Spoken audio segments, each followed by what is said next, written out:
Ladies and gentlemen, the doors are now closing for the sessions. Please take your seats. حضرات السيدات والسادة، سوف تغلق الأبواب الآن للجلسات. الرجاء أخذ مقاعدكم.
Ladies and gentlemen, the doors are now closing for the sessions.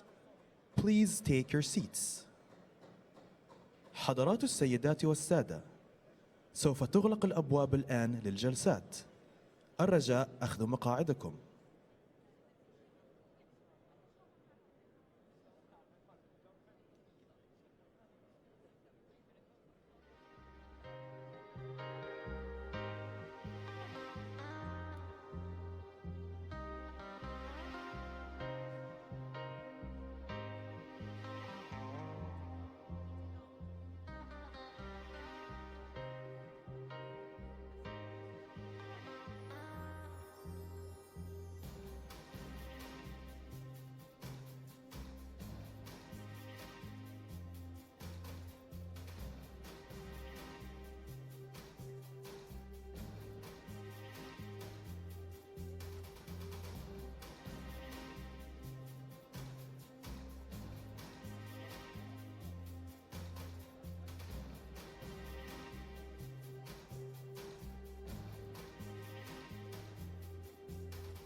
complex world demands complex answers. Global competition, technological warfare, terrorism, and climate change are just a few of the difficult issues testing today's leaders. Regional and problems at home from migration, political polarization, proxy conflict, and radicalization are challenging traditional policy approaches, while new power centers emerge and disrupt traditional power dynamics. How should we live and govern our societies? Are the well-worn multilateral systems adaptable and relevant in the face of change? How will we grow new bonds of cooperation without destroying the old? Doha Forum presents a unique opportunity for policy and business leaders to come together and find solutions to these questions, exploring areas of innovation, inclusive decision-making, and the role of global leadership under our vision of dialogue, diplomacy, and diversity.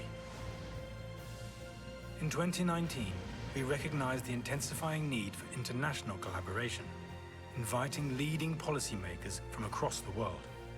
We have an opportunity to create real and lasting change in areas where the status quo is under incredible strain. Welcome to Doha Forum 2019, to an open platform for the exchange of ideas and to a city and country on the move. Let's tackle the world's complexity together. Doha Forum 2019, Reimagining Governance in a Multipolar World. Your Highness, Sheikh Tamim bin Hamad Al Thani, Emir of Qatar, heads of state, heads of government, ministers, excellencies, distinguished guests, ladies and gentlemen, and dear friends. I'm Rita Fakhri, and it is my honor to be here today and to welcome you all to this, the 19th annual Doha Forum. It's also my pleasure to serve as MC over the next 2 days. Now, our overarching theme this year is one that will require a lot of thinking. It'll require vision, but also maybe a little touch of magic, because the task before us today, the task before you, is an extraordinary challenge, reimagining governance in a multipolar world. And I might add to that, in a whimsical multipolar world. I hope many of you will agree. It's a theme that taps into the shifting geostrategic dynamics that we see around the world, this new balance of power among the traditional, well-established major players, but also among the new emerging regional forces. It is also a theme that captures the shifting popular moods across so many parts of the world, the increasing popular demands for more justice, more accountability, new forms of leadership, new structures of governance, without losing sight as well of the increasingly emerging trends of isolationism and different brands of nationalisms. And with so many stakeholders gathered here today and over the course of the next 2 days, heads of state and government, leaders from the worlds of politics, business, and academia, we are sure to have debates that will stir a lot of vigorous thinking on issues that affect us all and matter to so many of us. And of course, as a journalist and as a moderator, I also relish more than just spirited debates, having the occasional spicy and heated ones too, so hopefully we'll have one or two of those as well. Now, the Forum, as always, is proud to continue a long tradition of partnering with some of the world's leading think tanks and academic institutions from around the world. It is also proud to have the continued support of its key sponsors. The Forum would like to extend this year its deep gratitude to its diamond sponsor, the Qatar Investment Authority, as well as its platinum sponsors, Qatar Petroleum, Qatar Airways, and QNB, and last but not least, of course, its official telecommunications partner, Ooredoo. But for now, please switch off your mobile phones, or at least silence them. It is my distinct honor, my pleasure, to invite to the stage to formally open this 19th annual Doha Forum, His Highness, Sheikh Tamim bin Hamad Al Thani, Emir of Qatar. Your Highness.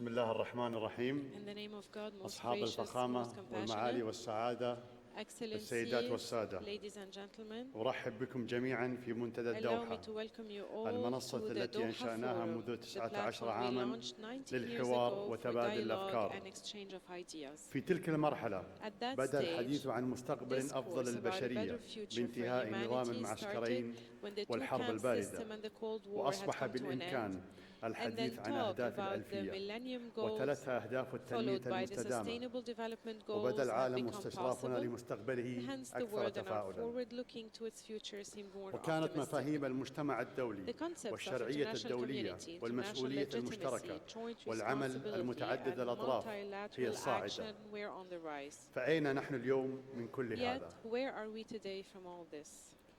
لقد مالت الدفة لصالح الرؤى The المشككة balance has بأهمية been tipped in المسؤولية favor of the المشتركة visions that are والقانون skeptical of the الدولي importance of كمرجعية joint جامعة، responsibility and international مما law فسح as المجال universal لفعل reference, قانون which in القوة على turn الساحة gave way to الدولية invoking the law بدلا of من force العمل on the على international تعزيز scene قوة rather than القانون. working to strengthen the power of law. يجب البحث عن مواطن الخلل The sources of التي جعلت defects that الكثيرين prompted many يفقدون people إيمانهم to lose بنجاعة faith in النظم the efficiency of والآليات the existing global الأممية systems القائمة، and mechanisms, بما في ذلك including ازدواجية double المعايير. standards, must be addressed. كما يجب تكثيف الجهود Sincere المخلصة efforts should في also وضع be تصورات جديدة intensified in للمرحلة drafting new القادمة، visions for the ولا next سيما stage, بعد أن especially بانت عواقب التخلي عن الشرعية after the والقانون consequences of الدوليين abandoning في international أكثر من مكان، legitimacy and بما في international law ذلك emerged in more than منطقتنا. one place, including our region. وهو الأمر الذي ركز عليه This تقرير is منتدى الدوحة exactly the لهذا العام focus of this تحت year's Doha عنوان Forum إعادة report تخيل الحوكمة entitled في Reimagining عالم Governance in متعدد a الأقطاب. Multipolar World. ليس واضحا بعد إذا It كان is ما not جرى yet منذ clear whether تلك what has المرحلة هو happened since انتقال that من stage أحادية is a القطب transition إلى from تعدد الأقطاب، unipolarism to multipolarism, أم هو حالة من or التشظي a state of وتنصل الدول fragmentation الكبرى and من an attempt by مهامها major powers ومسؤولياتها. to disavow their duties and ولو كان responsibilities. الوضع مجرد تعدد The الأقطاب، تعدد situation were للأقطاب، just an issue of لما كانت ثمة multipolarism, مشكلة. there would not have فتعدد been a الأقطاب problem. لا يمنع Since التكامل multipolarism does في not الأدوار، prevent integration of وقد roles يغني العلاقات and may الدولية also بزوايا enrich نظر international relations مختلفة. with different perspectives. أما إذا ترجم But إلى مجرد صراع if it were على النفوذ translated بين into a محاور من rivalry دون for مسؤوليات influence كونية between different متفق عليها axes without ورؤى agreed لمصلحة universal العالم، responsibilities فإن and ذلك visions for the interests يعد and the تراجعا interests of the حتى عن world, مرحلة then this القطبين، would be considered a return حين تنافس back even تصوران further عالم أفضل than the في bipolar ظل stage ردع when two متبادل. perceptions for a better world were competing in the shadow of لقد mutual تشوشت deterrence. الرؤية الأممية المشتركة The common التي بدت international واضحة vision that في بداية appeared to be الألفية clear at the الجديدة، beginning of the new millennium سواء is now لناحية blurred, الشرعية whether الدولية from the وقضايا perspective الفقر of والبيئة international والمناخ، legitimacy, issues of أم فيما poverty, يتعلق بمحاسبة environment, مجرمي الحرب. climate, and accountability of war criminals. لكن المشكلات والتحديات However, بقيت the هي problems نفسها، and challenges have remained ومشاكل the البيئة same. والمناخ While environment and تتفاقم، climate issues are ولم تحل قضية exacerbated, الفقر the issue المزمن of chronic في poverty مناطق in شاسعة في vast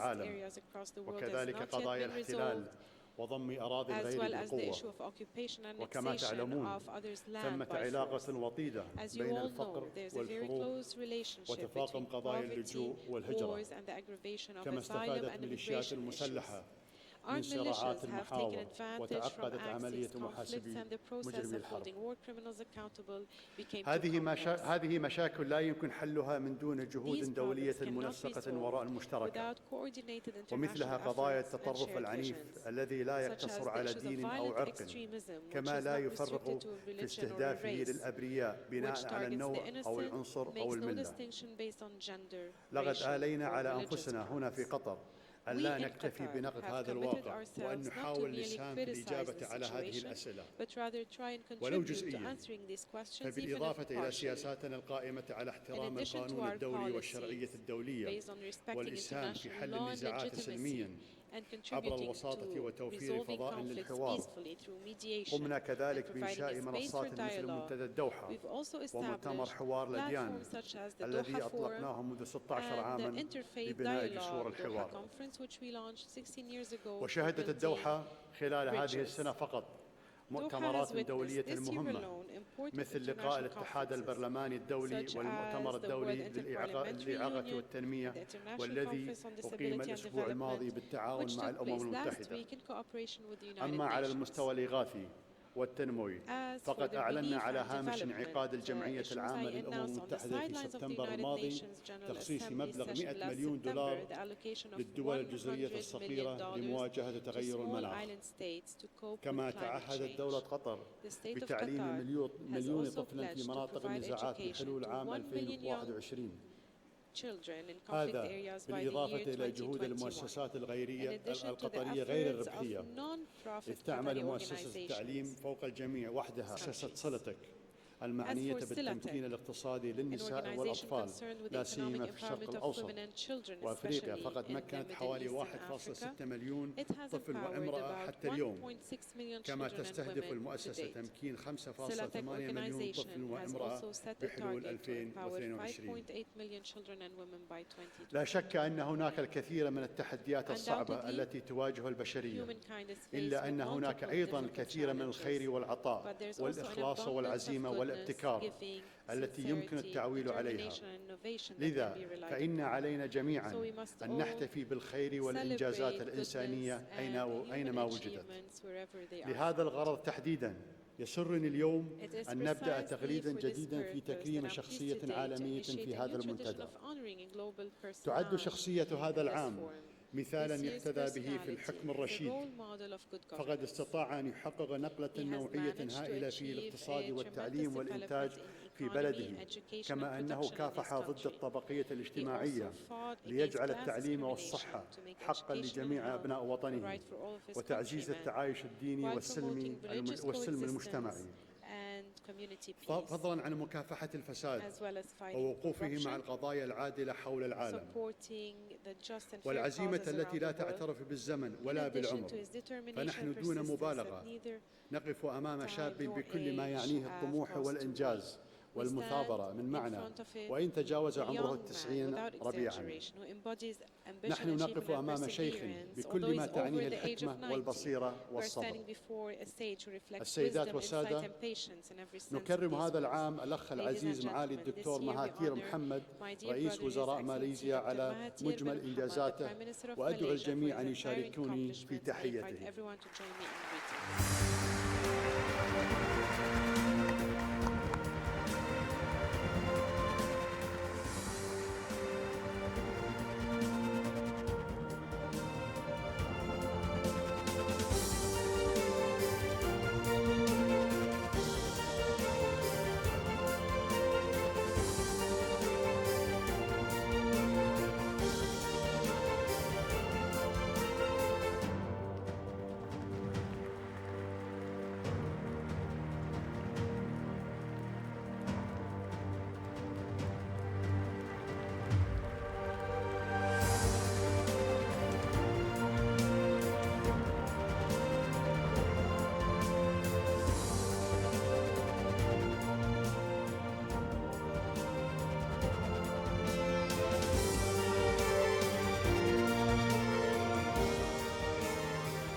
Thank you very much indeed, Your Highness. Congratulations, Dr. Mahathir Mohamad. May I please invite you now to the lectern to deliver your remarks.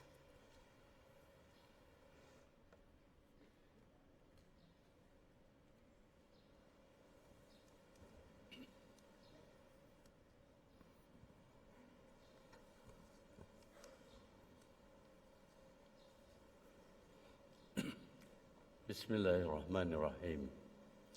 His Highness Sheikh Tamim bin Hamad Al Thani, Amir of the State of Qatar, Her Excellency Lola Al Khatir, the spokesperson of the Ministry of Foreign Affairs of the State of Qatar, Executive Director of Doha Forum, distinguished guests, ladies and gentlemen.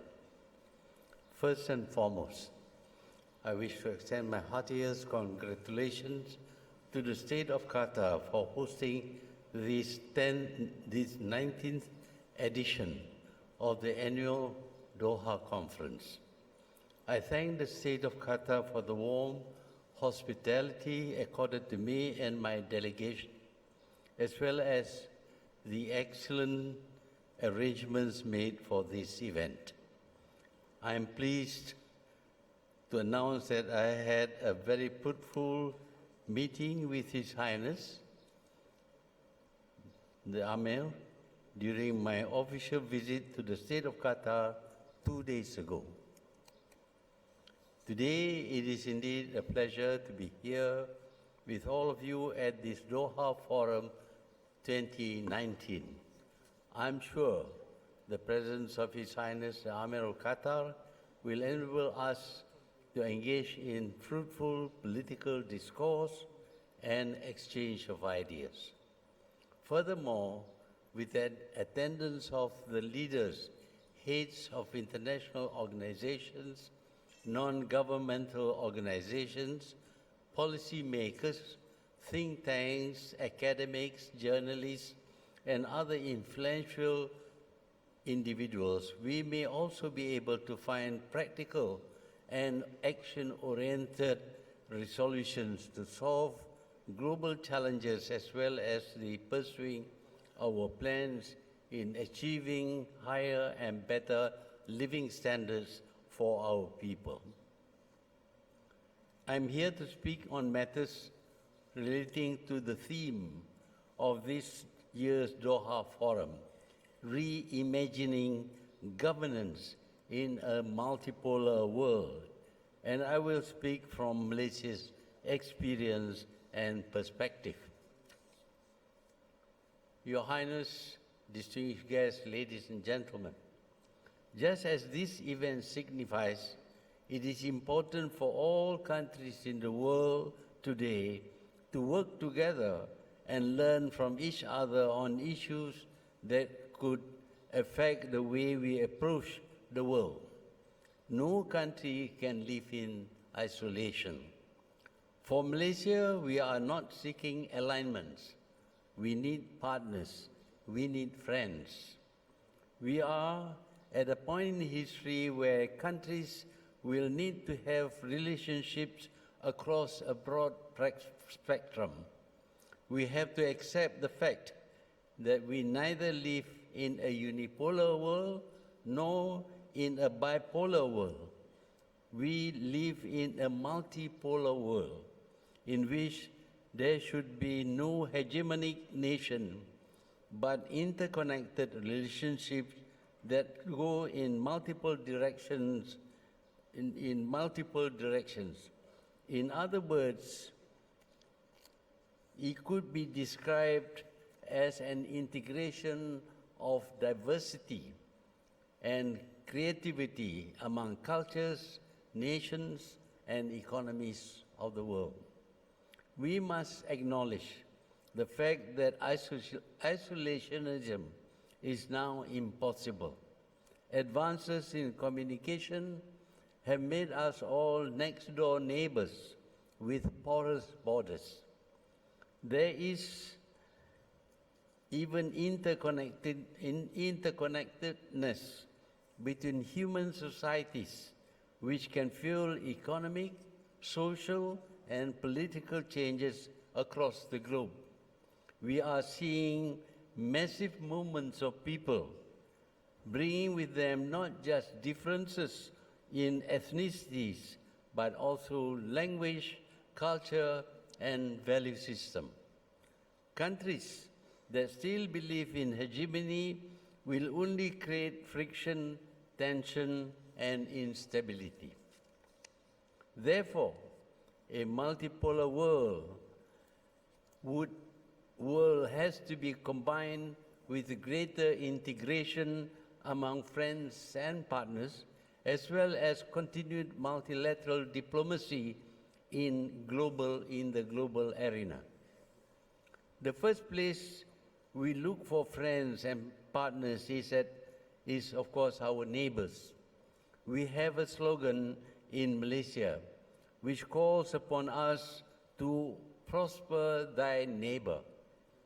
This is the antithesis of the common saying, beggar thy neighbor. Today's world is confronted with increased concern over the sustainability of global economic growth in the face of rising financial, political, social, and environmental challenges. In Southeast Asia, 10 countries decided to work as a group The net result is stability and prosperity. As one of the founders of the ASEAN grouping, Malaysia continues to play a significant role in ASEAN's community building and regional integration. It has been the cornerstone of our foreign policy, despite its members' diverse political, economic, and cultural fabrics. ASEAN has maintained peace and stability within the region for the past 52 years. We don't believe in applying sanctions to force countries to accept certain ideologies and to change governments. It is not only the particular country which will suffer, but all the trading partners also will suffer economically. There is no international law which permits this. It is totally unjust, as only the powerful can take this action. The weak can only suffer. In a way, it is a form of dictatorship, a dictatorship that is worse than that in a country. It is international.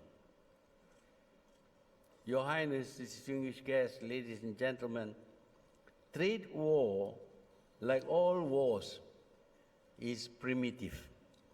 And like all wars, it favors the strong against the weak. It is the choice of bullies. It is unworthy of our claim to be concerned about human rights and values. The people who suffer most are the poor people. They are the people to suffer from deprivation, from high costs, shortages, and the like. Conflicts over trade will occur, but their resolution must be through negotiation, arbitration, or through a court of law consented to by the countries concerned.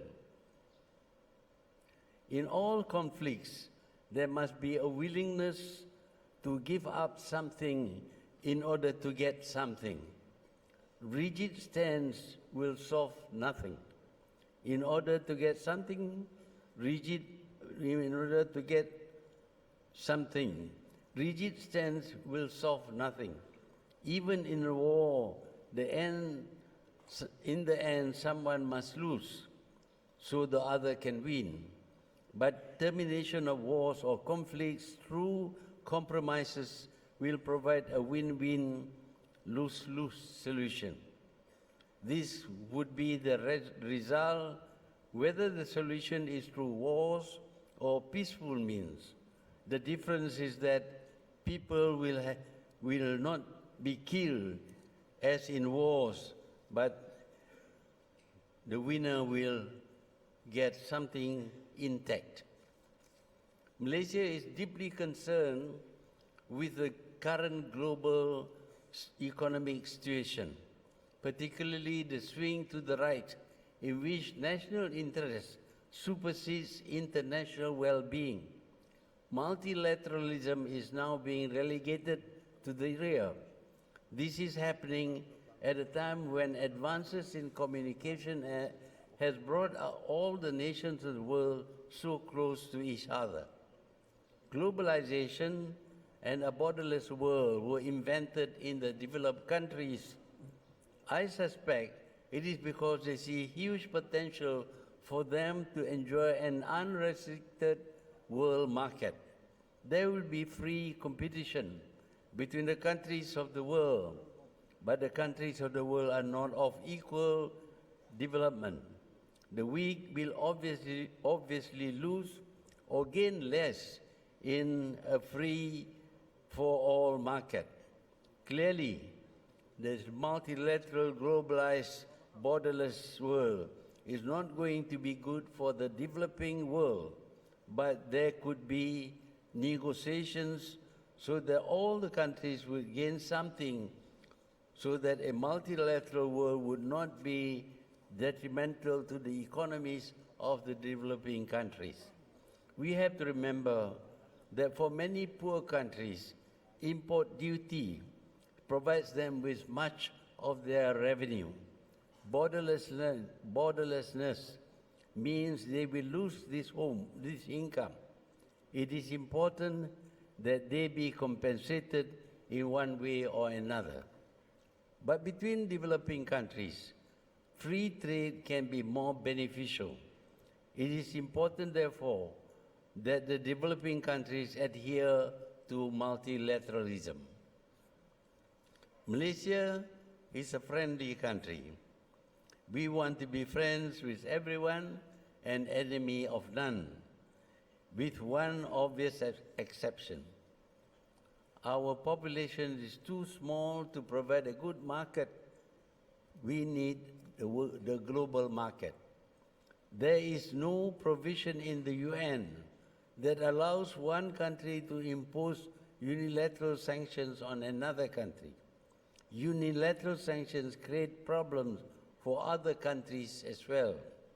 Malaysia and many others lost a big market when the US sanction is applied against Iran.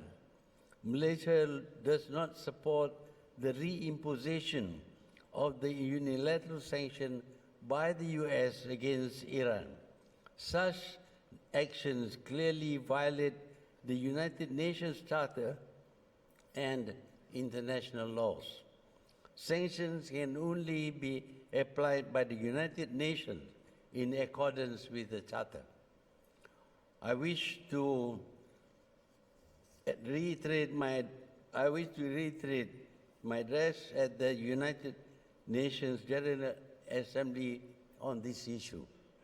If we want to have sanctions, let us have a law to govern sanctions. Your Highness, distinguished guests, ladies and gentlemen, climate change is another issue that is posing a grave threat to food security, access to clean water, livelihoods, infrastructure, economic and socio-cultural development gains. It is of real concern to all of us. The global nature of this phenomenon requires a concerted and coordinated global response by all countries to address the current climate impacts and to reduce future impacts of climate change. For Malaysia, we have already begun undertaking measures to reduce emissions and to deliver our part of the nationally determined contributions, or NDCs. These are our efforts to prevent the devastating impacts that climate change may bring, not just for us, but for our future generations.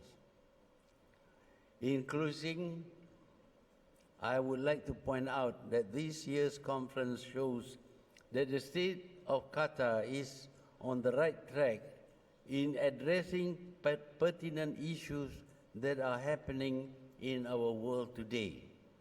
Events such as these are fertile grounds for experts of various fields to impart knowledge, share best practices, and seek workable solutions that can be immediately implemented for the betterment of all.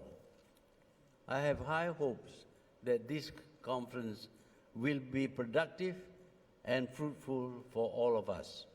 I thank you.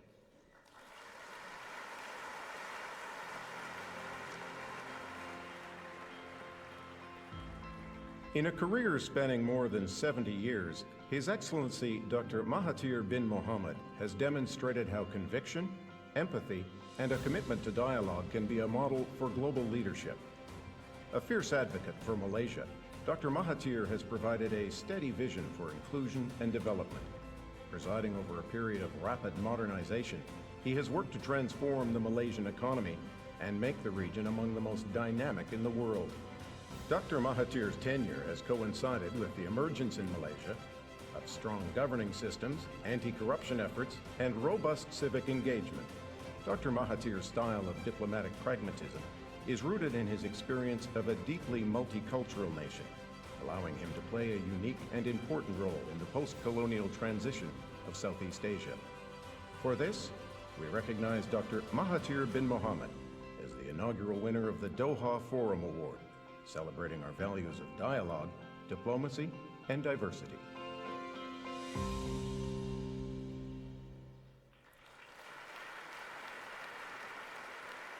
Good morning, ladies and gentlemen.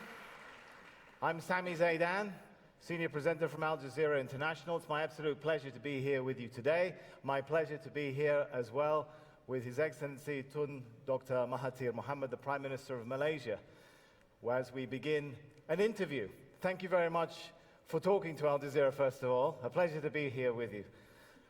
You've accepted now this Achievement Award. And I want to delve back into some of the highlights in your career. You were nicknamed Bapa Pemodanan. For those who are not familiar with Bahasa, that means the father of modernization. It's in reference, of course, to the dramatic transformation that took place in your country while you were Prime Minister. I want to know, though, how you see yourself. Do you think Malaysia could have made that achievement and that transformation without you? Well, in order to grow a country, to develop a country, the first need is for stability. Ours is a multiracial nation, and normally multiracial nations are not stable. So the first job that I had to do was to make sure that all the different races work together for the country. Then, of course, that means, of course, that all the different races are represented in the government, and they can speak for their own race and also for the nation. And because everybody has a fair share in the governance of the country, they feel satisfied that their problems will be taken care of. And that leads to stability where development becomes possible. But many countries have tried that approach. Malaysia has been more successful than some. Just to give an example, Malaysia's GDP upon independence was comparable to Ghana, for example, but today it's around 6 times higher. Surely there have been other secrets to this success. Well, the secret is that when you are placed as a leader in the country, you must have some ideas. You must have some ideas gleaned probably from watching what happens in other countries. In the case of Malaysia, we decided that instead of looking west, we should look east, because in the east we find countries like Japan, Korea, and the like, and they seem to have been able to overcome their difficulties and develop their country. So look east becomes a Malaysian policy, and that has contributed much towards our development. One of the things you're renowned for is a crucial decision you made during the 1997 Asian crisis not to follow the IMF prescriptions. And it turned out well for Malaysia in the end. Malaysia transitioned that crisis quicker than some of the other countries that did follow the international advice. I want to know what made you decide to take a bold decision and break ranks with others. Well, for a year I watched the country's currency being devalued, and that makes us very poor. We thought of all kinds of solutions, but not being a financier, not being an economist was a great, does not prevent me from accepting radical ideas or ideas that are not common. Did you ever have any doubts? Did you ever have any doubts? It must have been a difficult decision to make. Well, it was a frightening decision to make, to go against the whole world. But I thought that it would work, and well, we had to take the risk. And we plunged into this thing, and fortunately for us, that stopped the currency from depreciating because we fixed the exchange rate, and from then onwards, Malaysia recovered. You made some bold comments in your speech today, and I'm wondering, do you think the IMF still continues to give sometimes the wrong advice to countries? Well, the IMF eventually agreed that what I did was right, and I hope that the IMF will not be so conventional as to always recommend the normal thing, the expected thing. How has your time in politics changed you, not just as a politician, but as a human being? Well, I decided to resign after I've been in government for 22 years, thinking that younger people should take over. And I wanted to retire really, but after some time, lots of people came and asked me, please do something about what's happening in the country. Eventually I had to do something, and that involves coming back. A head of state once told me that no matter how principled you start out in politics, at some point you are going to have to, as he put it, dance with the devil. Do you agree with that? Have you ever had to make decisions which haven't sat 100% comfortably with your conscience? Well, when you are ignorant about the normal things, then you can do abnormal things. So at times, of course, I get frightened with my own decisions, but you have to try out something in order to solve an issue that seems not being solved through conventional means. So you've never had to make a decision that you, I mean, do you have any regrets? Do you feel like there's something you would have done differently? Well, there are things that I feel, of course, during my time. I made decisions which I thought would solve the problem, but in the end I found that it was not effective. What achievement are you most proud of, and what would you consider to be that biggest mistake? Well, in our country there are three major races, but they are not developing equally in their search for wealth, for example. And I thought that this is a problem of culture, of value system. So I tried to change the value system of the ethnic group which are behind, but I failed in that effort. Looking forward to the KL Summit, the Kuala Lumpur Summit, you're the chairman of it. What must the KL Summit achieve in December 2019 in order for it to be a success? I've been watching the development in the Muslim world. Almost all Muslim countries are not considered as developed, not a single one.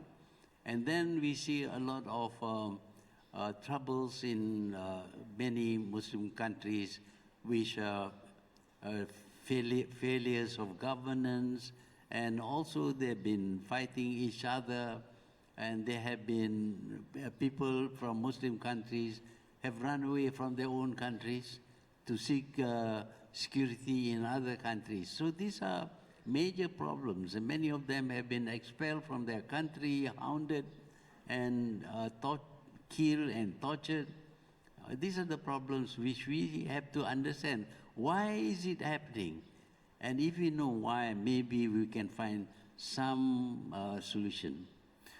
For solutions of the nature you're talking about, though, when it comes to uneven development, one would have to look deeper into some of the countries you're referring to, which, according to international statistics and report, indicate a level of mismanagement, lack of democracy, uneven access to resources.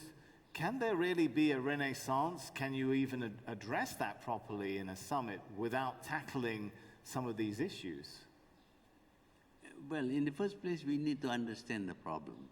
We need to see the background to the problem. Do you think the leaders of the Muslim world understand that problem?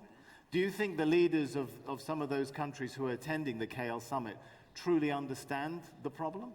I think I've talked with them personally in small when I met them, and they seem to have the same concern as many other Muslim leaders have. And I think it is about time we sit down seriously to look at this problem and to find solutions. Do you think the launch of the KL Summit in itself is an indication of the failure of other initiatives like the OIC? Well, the OIC is a big grouping of 52 over countries.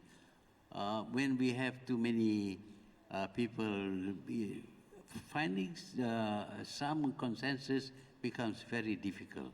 But with only 5 countries, it's much easier to. You think you'll be more effective? You've also commented on some of the global trends going on in the world today. I wonder if I can get you to talk a little bit more about them, specifically about the issue of trade wars, which you mentioned. Do you think the US and China have been too rigid in how they've approached trade issues? Well, trade wars do not solve anything. They only antagonize people, and other people not related to the war suffer. So I think all conflicts between nations should be settled through negotiation, arbitration, or a court of law. That is how Malaysia solved its problem over overlapping claim between its neighbors. But are they failing in that regard, the US and China? Are they being too rigid in their stances they're taking right now? But there is too much politics involved, not economic sense. If you follow economic rules, I'm not an economist, perhaps you can solve the problem in a much better way than confrontation and trying to destroy each other. All right, and you also mentioned multilateralism and the rise of the right. Are you comfortable with the direction that the current US administration, the Trump administration, is leading the world in with regard to multilateral action? Well, I cannot say but what the US doing now is the right thing. Becoming very nationalist is good, but not at the expense of other people. We believe that every country should care about itself, but that being needing to be protected or secure does not mean confronting others. It's better if we learn to work together in a multilateral world, because whatever a big country does, it affects other countries, especially the poor countries. So that is not a solution. We were going a long way towards multilateralism, but now nationalism seems to affect many countries, and they are more right today than they were left, or even in mid-center as before. You also mentioned sanctions on Iran. Will you be rallying, trying to take action to mitigate and counter the unilateral US sanctions on Iran? Well, ours is a very small economy by comparison to the US. We have a trade surplus with the US. Obviously, we don't like the idea of sanctions. So what we can do is just to preach the values of peaceful resolution to conflicts, rather than confrontation, sanctions, and the like. You also mentioned the issue of retirement. And for any leader, no matter how great a run they've had in office, one of the issues that comes up is when they will leave the political stage and what will happen next. One of the questions that's burning right now in the Malaysian media, or is being talked and discussed about a lot, is whether 2020 will be the last year for Tun Dr. Mahathir Mohamad as Prime Minister of Malaysia. Will it be, sir? Which part of it? Will 2020 be the year in which you decide to exit the office of Prime Minister? Yeah. Well, we had a vision to become a fully developed country by the year 2020.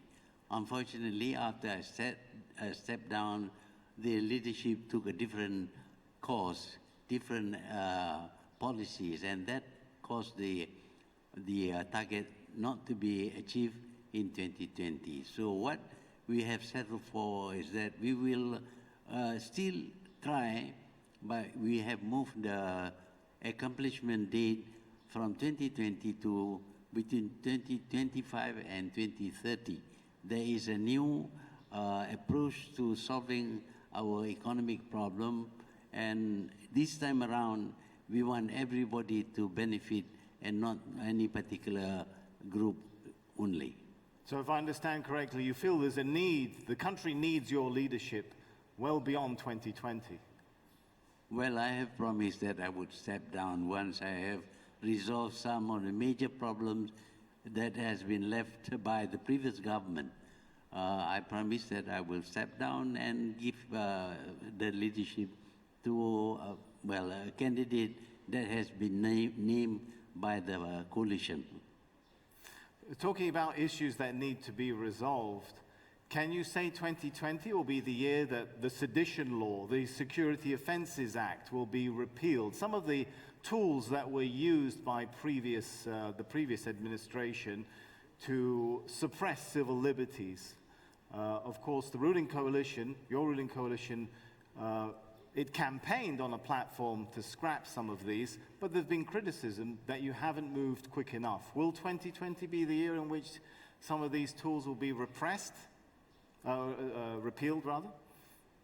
The problems were very big, very serious. You cannot achieve success in our efforts to overcome the problems overnight. It takes time. We are given actually 5 years to accomplish this objective. But in the first year, 1.5 years now, we have solved many of the problems. For example, the huge borrowing by the previous government should make us bankrupt.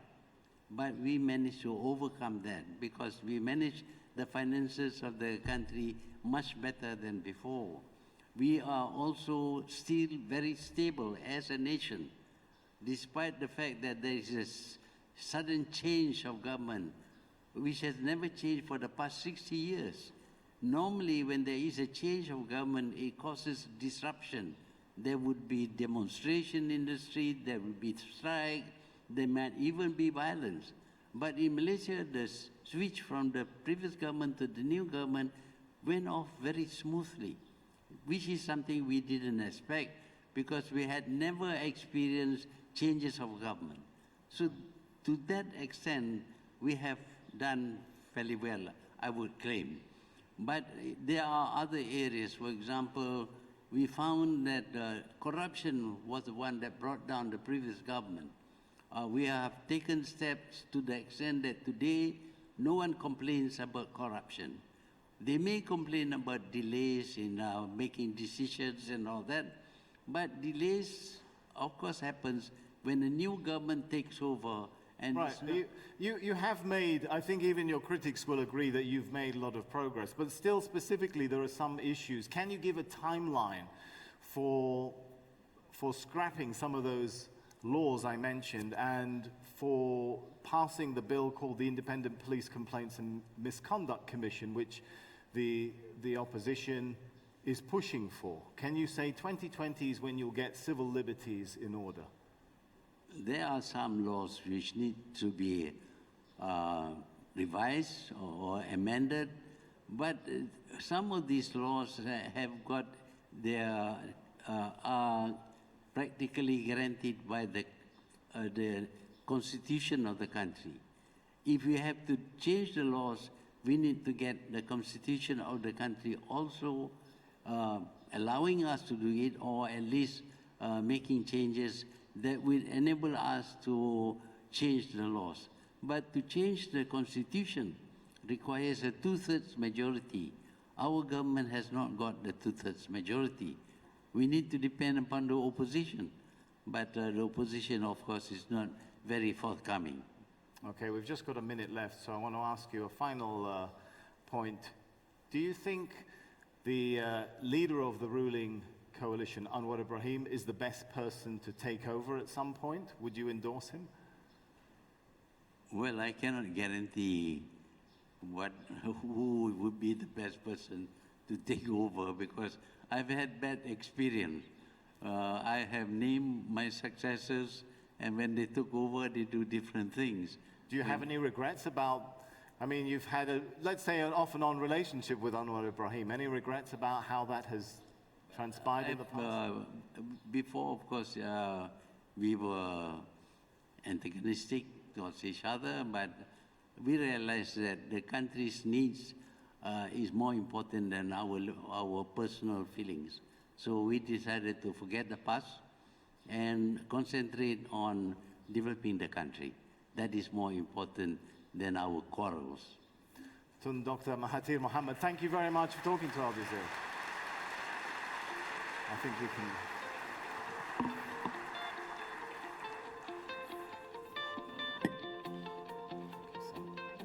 Very much indeed, Dr. Mahathir. Thank you, Sami, for a great discussion.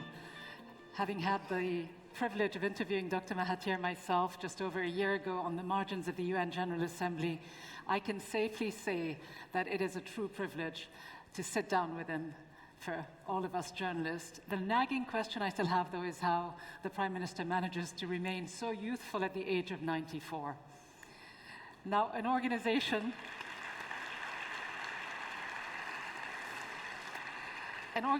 that isn't quite renowned for its youthfulness, but that definitely springs to mind when we think of a multipolar world, is the United Nations. Not so much for its General Assembly and the 193 member states who each have one vote, but sadly all too often for the powerful 5 members of its Security Council who after almost 75 years still retain that veto power. So today the question is, as we ponder this issue of a new multipolar world and the new structures that we need, can the UN retain its relevance, its significance, if it holds on to the power structures of the past? Has it become simply an anachronistic organization, or even worse, an organization that is sidelined and increasingly irrelevant? Can it survive another 25 years if it doesn't change fundamentally, doesn't rethink and reimagine its global governance system in a way that is fit for purpose, that is fit for the 21st century? It is my pleasure now to introduce the President of the 74th session of the UN General Assembly, Ambassador Tijani Muhammad Bandi.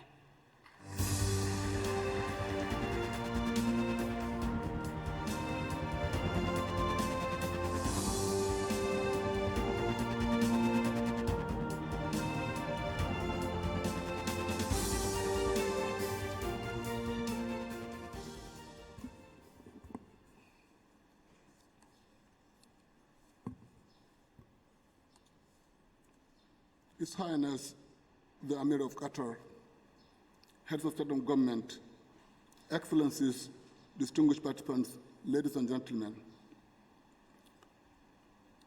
I'm delighted to be here on the invitation of His Highness, and I thank the organizers for this wonderful opportunity to present my thoughts on a few questions. The Doha Forum presents us with a key moment for dialogue as we enter a new decade. Its theme, dialogue, diplomacy, and diversity, are clearly apt for our time. I'm confident that the conversations we'll have during this forum will deepen existing partnerships and lay the groundwork for forging new ones. Over the past 3/4 of a century, we have seen that when we work together, we are far more successful in our endeavors. This position has just been further strengthened by the reflections of Dr. Muhammad. I firmly believe that working together is the only avenue to addressing common problems and achieving sustainable solutions. The General Assembly debate of the United Nations General Assembly attracts a large number of world leaders every year. This year, the depth of the engagement indicated that far from being outmoded, the United Nations remains relevant. How else would one explain the participation of 192 out of 193 member states of the United Nations? Certainly, it speaks to our relevance. It is, of course, perfectly legitimate to raise questions about the effectiveness of our multilateral order. However, even when we disagree on how the world should be organized to respond to or anticipate mounting challenges, we eventually come to the same conclusion that a rules-based international order is our only guarantee of peace and security, sustainable development, and human rights. The General Assembly is the most representative body in the world. Each member state has an equal voice and an equal vote. It does, however, raise questions that only 8% of the speakers at the General Assembly at the opening of its 74th session were female. How can we progress if half of the population is left out of decision-making, economic development, and of peace and security efforts? We learn from listening to one another by heeding the advice that flows from the lived experiences of our sisters and brothers. This is what informs our response to crisis. As we are aware, our commitment as the United Nations is to leave no one behind. This pledge is at the core of the Agenda 2030 for Sustainable Development. It is indeed at the core of the United Nations Charter. We must facilitate the full and rightful participation of those who have for too long been marginalized. This includes large population groups, in particular women, persons with disabilities, the elderly, and youth. Through collective action, we can equip these groups to fully participate in decision-making. We must ensure equal access to quality education for everyone, everywhere, in order to lay the groundwork for a more desirable future. Education is an equalizer. The young people who sit in classrooms in 2020 will sit in parliaments, boardrooms, and the General Assembly Hall in 2035 or even earlier. They will shape the post-2030 world. They will negotiate peace. They will address issues of inequality, development, and rights. They will be more sensitive to issues of climate change and environmental justice. They will be even more connected to their peers than any generation before them. We must strengthen the intergenerational conversation. We must give space for youth in our deliberations. Our shared values, Excellencies, also resulted in the adoption of the Paris Climate Agreement in 2015. I was just attending the 25th conference of the parties to the UNFCCC in Madrid. When I left, the negotiation was at a critical stage. We are still awaiting an outcome. The deadline is fast approaching. I commend those who have made pledges in favor of climate finance and commitments to reducing emissions below the agreed cap. We need to expedite financial flows to meet the growing demands for both adaptation and mitigation. It is a key priority of my presidency to strengthen all aspects of financing for development. In particular, we need to build financial integrity and strengthen financial accountability and transparency for achieving the 2030 agenda. This is the key to inclusion. It's also the key to peace. Excellencies, ladies and gentlemen, in a few days, we'll enter a new decade, the decade of action and delivery. This requires us to take action at local, national, and international levels to implement the Sustainable Development Goals. Although the ultimate responsibility for this lies with member states, they cannot accomplish without working with others. Everyone has a responsibility. We must engage all stakeholders, including civil society and private sector, moving forward along the path to 2020 together as a constellation of communities, nations, and organizations. Your Excellencies, it is clear that urgency is key. Everyone, everywhere, can be an agent of positive development. This is how the future is secured and how desirable change happens. For the 74th session of the General Assembly, I am calling for concrete measures to make progress in the areas of peace and security through conflict prevention, poverty eradication and zero hunger, climate action, quality education, and inclusion. As we consider today's challenges, we cannot disregard the immense progress we have made over the past 75 years. We can agree that the United Nations has at times been slow in responding to challenges, and in some instances even made huge mistakes. However, we cannot deny that the United Nations has successfully conducted peace building and peacekeeping around the world. The UN has supported non-proliferation of weapons, supported economic development and trade, facilitated interfaith and intercultural dialogue, promoted self-determination, protected our planet, eradicated polio, halted the spread of Ebola, reduced child mortality, and promoted gender equality and inclusion. These are clearly important global goals. These gains required perseverance and partnership. As such, we cannot adhere to any world order that has space only for some states while disempowering others. Such would be an unstable and dangerous world. We have been there before. We should not revert to that space. That is why the rules-based multilateral order needs our support and care. The founders of the United Nations Organization chose hope over cynicism, empathy over indifference, and partnership over distrust. We must remain steadfast to these ideals as we enter a new decade and a new phase of the organization. Next year, we will commemorate the 75th anniversary of the United Nations.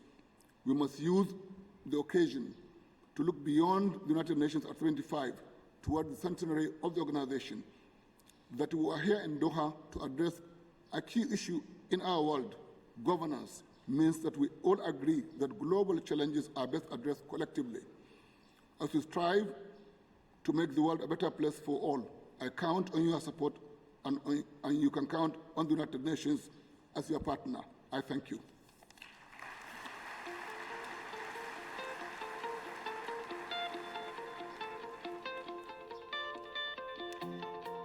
Thank you very much, Mr. President of the General Assembly, Ambassador Bandi. Now, as the President of the General Assembly just said, the United Nations is facing a host of challenges ahead of itself in the coming years. This is where, ladies and gentlemen, I would ask you to please remain seated while our host, the Emir of Qatar, His Highness Sheikh Tamim bin Hamad Al Thani, leaves the forum, and as we go right into our first panel discussion. Thank you very much indeed, Your Highness. Now, the first session that we will go right into is one that focuses on this year's main theme, reimagining governance in a multipolar world.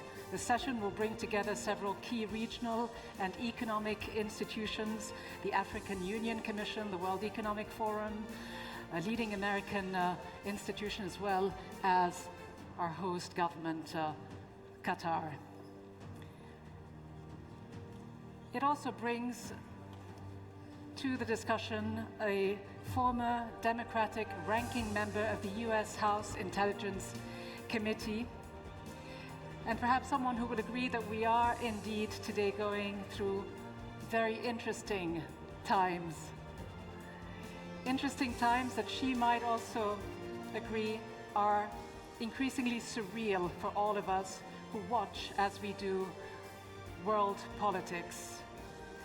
Perhaps less interesting than surreal, but maybe it is indeed due to the shifts that we've been talking about this morning, the geostrategic shifts, but also, almost as importantly, the shifts that we are seeing, some of us witnessing, others enduring, in statecraft, in today's era of cybernetics, of artificial intelligence, and needless to say, the era of Twitter.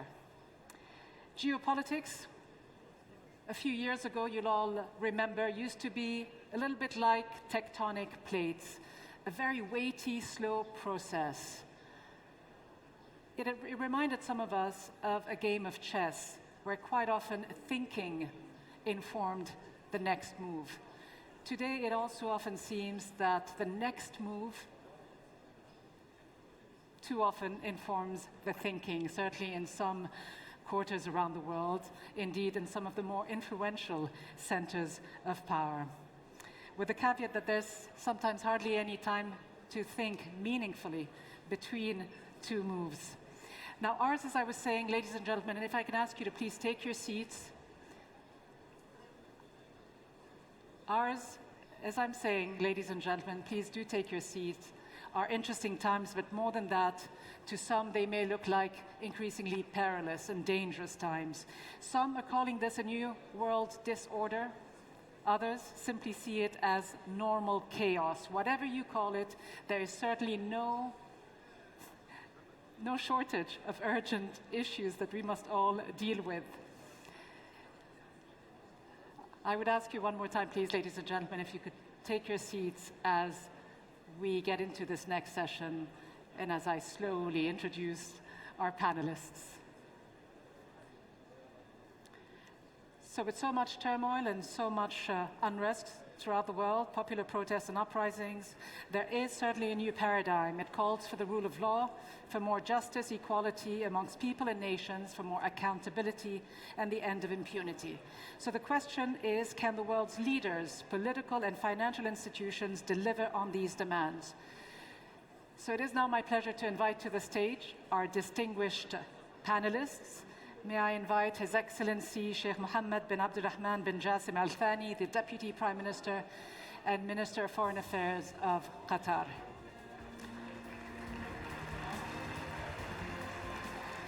His Excellency Moussa Faki Mohammed, Chairman of the African Union Commission.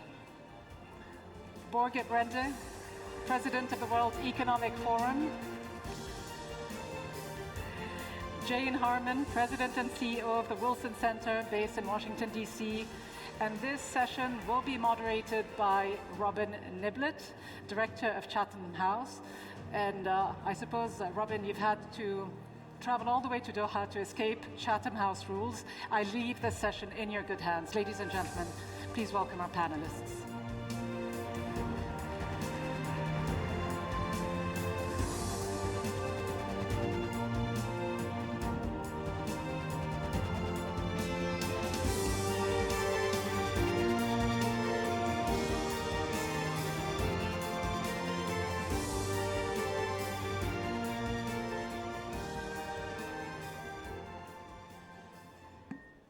Ladies and gentlemen, if I could ask you to take your seats, because I know what's going to happen here.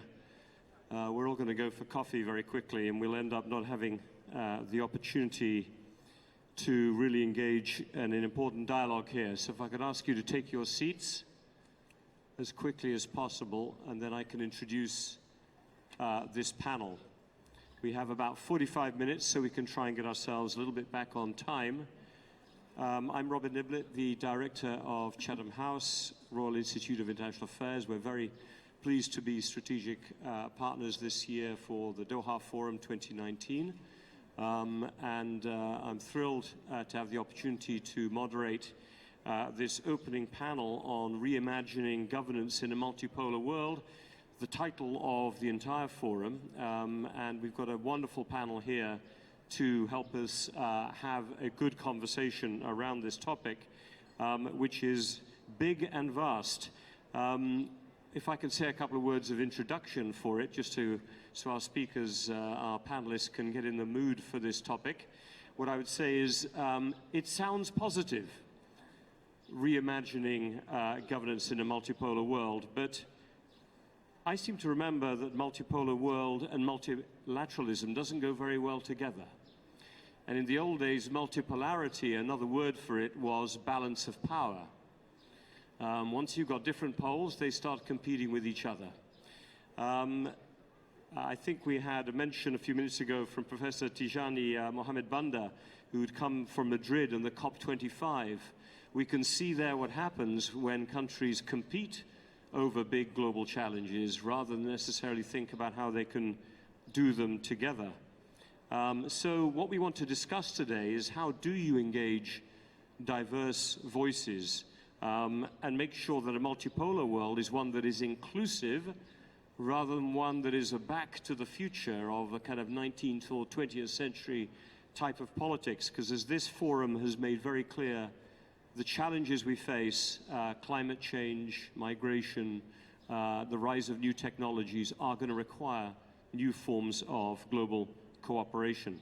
So what I'm going to do, first of all, is turn to Sheikh Mohammed bin Abdulrahman Al Thani, one of the hosts of this forum this year, Deputy Prime Minister and Foreign Minister for nearly 4 years. I think in January it'll be 4 years, and give him the opportunity maybe to answer a first question. And I will say to each of our panelists, we will try to have questions and be sharp in our answers, and so I can take a few questions or comments from our distinguished participants and guests here as well today. Sheikh Mohammed, if I could start with you. For a small state, Qatar is a small state, maybe a powerful state, but a small state. Is a multipolar world better? Is this one that you're enjoying being inside? Or is it one in which you feel that the security risks are becoming more intense, and one that is harder for a small state to navigate? Should we feel positive about a multipolar world, or is it one that you are anxious about in the state of Qatar? If I could turn to you first. First of all, thank you very much. I would like to welcome everybody who is participating with us this year in Doha Forum, and I wish you a fruitful participation here, and we can engage together. And Doha Forum is a platform for dialogue and for engagement between different parties and different countries. And what we are looking at this year is the challenges in the multipolar world and how we can address the issue of governance in that world. For us, as a small state, you just mentioned which is better for us. Is it a unipolar or a multipolar? Small states actually, even they don't decide on about the landscape of the world, whether it's a unipolar or multipolar. But what we really need, we need to address the challenges, whether it's a unipolar or a multipolar. And we believe that the best way to address these challenges is really to address the multilateral governance that we've been living in the last 74 years. Since after the World War II, we believe the world has changed. And the world order since that time and the establishment of the United Nations has shown that some of the mechanisms has worked and some didn't work. And I think we need to take a step back and assess what worked and how we can improve it, and what didn't work and how can we address it. There are three things that we need to focus on. That for all the states, sovereignty needs to be respected. National and international interests need to be protected, and striking the balance between the national and the international interests. And third, that all the countries and all the parties are engaged in the same manner toward prosperity and development. So if we are going to look at these challenges around us these days, we see that the nature of the challenges has changed and has evolved since in the last decades. We have seen a complexity in these challenges, whether it's if we are thinking about wars and conflicts.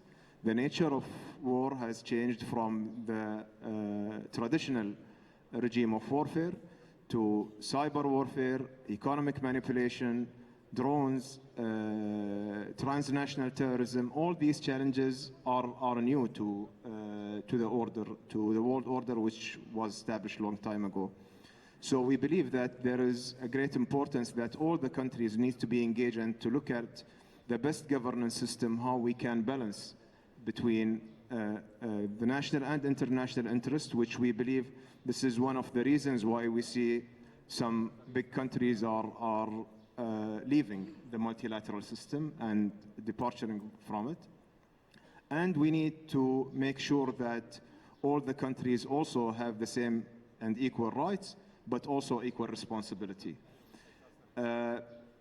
But if we want really to build a strong governance, a global governance system, and if we want to do this global reform, we need to address the grassroots.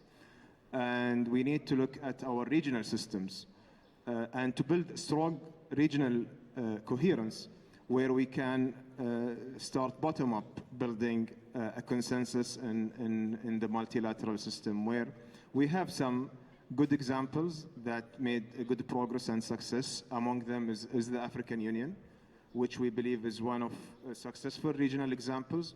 We have others where it has been over-regulated sometimes, which made some decisions like what UK took to leave in the EU. In the Middle East, we have our regional framework, which showed that didn't work in the last decades. And we have seen that the challenges and the problems are just continuing, and we see more and more conflicts. So I believe there should be a holistic approach for what's happening. We need to address our regional multilateral cooperation and then also address the global multilateral cooperation. So a very important point that if you're going to have a multilateral form of governance, you need to have strong regions and strong components in it as well. So perfect opportunity for me to turn to Mr. Musa Faki Mohammed. Mr. Mohammed, you're a chairperson of the African Union Commission, and the African Union is playing a much more active role, certainly has been in the last 5 to 10 years. When one thinks of a multipolar world, Africa historically in recent years has been a field of competition, whether colonial competition, bipolar competition in the Cold War. Is regionalism, being able to come together and create strong regional institutions, part of the answer, in your opinion, to the kind of multipolar world we're in? Is this what African states are trying to do, give a stronger voice to each other by grouping together? And if so, is it working? What are the challenges you face as the chairperson of this commission?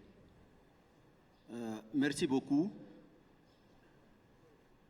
Permettez-moi d'abord de remercier le Qatar, l'émir du Qatar, le gouvernement et le peuple pour leur accueil et les organisateurs de ce forum qui est devenu une plateforme des plus respectées pour discuter des questions internationales. Comme c'est ma première participation, permettez-moi de me féliciter de cet achèvement qui est formidable.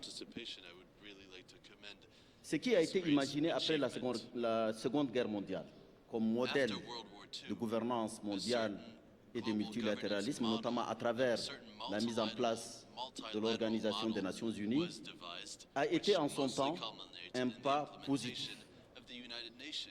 Mais 75 ans après, nous constatons que tout a changé.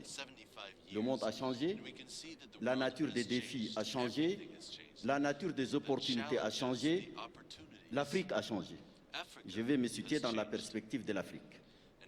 L'Afrique constitue aujourd'hui plus du quart des membres des Nations Unies. Qu'il s'agisse de la paix, qu'il s'agisse du développement économique, qu'il s'agisse des changements climatiques, la place de l'Afrique n'est pas entièrement reconnue. Et ce qui est extrêmement grave. Sur la question de la paix, plus de 60 à 70% des dossiers qui sont sur la table du Conseil de sécurité des Nations Unies sont des questions africaines. Le modèle ancien des opérations du maintien de la paix a montré ses limites. On l'a constaté au Congo, en RDC, où depuis plus de 60 ans, les Nations Unies sont présentes. Nous le constatons plus récemment au Mali, en République centrafricaine et ailleurs. La nature du défi a changé. L'Afrique aujourd'hui n'a pas de problème entre ses États. Les problèmes sont les terroristes, la criminalité transfrontalière et les trafics de tout genre. Notre constat est que le point de vue de l'Afrique, de l'Union africaine n'est pas pris en compte. Nous avons une stratégie, nous avons un agenda pour pouvoir traiter de toutes ces questions, mais nous peinons à les faire accepter par la communauté internationale. Il y a 5 membres permanents au Conseil de sécurité. Un seul peut prendre une décision qui bloque une décision pour 1,2 milliard d'habitants, c'est le nombre de la population africaine. Ça, ce sont des inepties. Il est absolument nécessaire de revoir la gouvernance mondiale. Il est nécessaire de tenir compte des organisations régionales qui sont reconnues d'ailleurs par la Charte des Nations Unies. En son chapitre 8, elle pense que les organisations régionales ont un rôle à jouer, ce qui n'est malheureusement pas le cas. Nous avons pu, en tant qu'organisation continentale, régler pas mal de problèmes. En RDC, en Centrafrique, au Soudan tout récemment, une médiation africaine a pu régler le problème et permettre à ces pays de rentrer dans un processus démocratique très populaire. Par ailleurs, je prends un exemple qui est fort décourageant, c'est celui qui se passe en Libye. Les forces internationales sont intervenues en Libye, l'OTAN, le pays depuis 8 ans est dans le chaos total. Et l'on ne permet pas à l'organisation dont appartient la Libye, à savoir l'Union africaine, de contribuer à la solution. Le problème de la Libye se traite en Europe, il se traite aux États-Unis, il se traite ailleurs, alors que l'Afrique a des mécanismes qui puissent lui permettre d'aider à la résolution de ces problèmes, parce qu'elle n'a qu'un agenda, si ce n'est celui de la paix et de la stabilité d'un de ses pays membres. Ça, c'est quelque chose qui est extrêmement grave. Dans le domaine économique, aujourd'hui, le continent africain, c'est 1,2 milliard d'habitants, c'est 30 millions de kilomètres carrés, c'est des ressources naturelles immenses. Cette population est constituée à plus de 60 à 70% de jeunes de moins de 25 ans. C'est la force de travail, c'est un marché important. Nous avons lancé il y a 6 mois la zone de libre-échange continentale, qui est le plus grand marché au monde. Malgré toutes ces potentialités, les règles sont définies par quelques États qui imposent les règles et qui les appliquent. Comment, dans ces conditions-là, peut-on parler d'une gouvernance mondiale, d'une multipolarité? Il faut absolument, c'est la même chose sur le plan climatique. Nous ne sommes pas des pollueurs, nous sommes plutôt les victimes de la pollution. Alors, sur tous ces schémas, il y a une nécessité de revoir. Le contexte actuel appelle à ce qu'on revoie toutes ces certitudes et que l'on revienne à quelque chose de plus juste, de plus inclusif, à même de ramener la paix et la prospérité pour tous. Sinon, on ouvre le chemin des boulevards pour la violence, pour la déstructuration sur le plan de la paix, sur le plan économique et sur le plan social. Et c'est est regrettable. Thank you very much, Mr. Mohammed. Those are powerful words. I think your comment that 70% of the challenges on the UN agenda are relevant to Africa, and yet Africa does not have a voice in all of the UN institutions that should therefore permit it, is a very powerful one for us to hear, especially when we talk about more inclusive forms of governance. And maybe, Jane Harman, it's appropriate that I turn to you now, though I don't want to make you have to carry the whole burdens of US foreign policy. But as Director, President, CEO of the Wilson Center and a former 9-term member of the US Congress, you know the US system particularly well. Whenever anyone talks about changing systems of governance, it generally starts with whether the US wants to carry the burdens of hegemony and of world leadership or not. And I think for many people in the world, we seem to be stuck between two environments, one in which the US is sort of pulling back, certainly under this administration, and focusing more on itself, but at the same time not wanting to let go of the power that comes with being a leader of institutions, a veto in the UN Security Council, etc. So, I mean, if I can ask you, have we entered a new normal, in your opinion, of US foreign policy, that it's going to be more about itself, and therefore, if it is more about itself, does it leave room for other countries to step up, or is it going to be America going to be trying to hold on to what it's got, if you see what I'm saying, in the UN Security Council and all of the privileges that come with it? Well, thank you, Robin. First of all, on the subject of inclusive, let me say how proud I am to be part of an all-woman delegation from the United States, including former ambassador to Qatar, Maureen Quinn, and former special advisor to President Bush and former deputy national security advisor, now head of the North American part of the Trilateral Commission, Megan O'Sullivan. And let me also say how proud I am tomorrow to release a report by the Wilson Center called Ready for Work, an Analysis of Workforce Asymmetries in the Middle East and North Africa, prepared with generous support of the government of Qatar. Thank you very much. On this subject, maybe I could make a historical point and then answer the question directly. My historical point is that the Berlin Wall came down on November 9th, 1989, and the day the Soviet Union was dissolved was November 26th, 1991. These events occurred 3 decades ago, and that is when we should have been asking this question. The Cold War ended, and America assumed we would be the sole superpower in the world, and that hasn't worked out so well. I would say that we wasted, part of the world was with us, the decade of the 90s, missing the terror threats that were so obviously rising. We were surprised by 9/11, and what we should say to this audience is, the really good news is, after that catastrophic attack, NATO invoked Article 5 for the only time in its history, the Common Defense Provision, and our allies here came to our support. Even Iran offered support. Sadly, what happened was our response was mostly on war footing.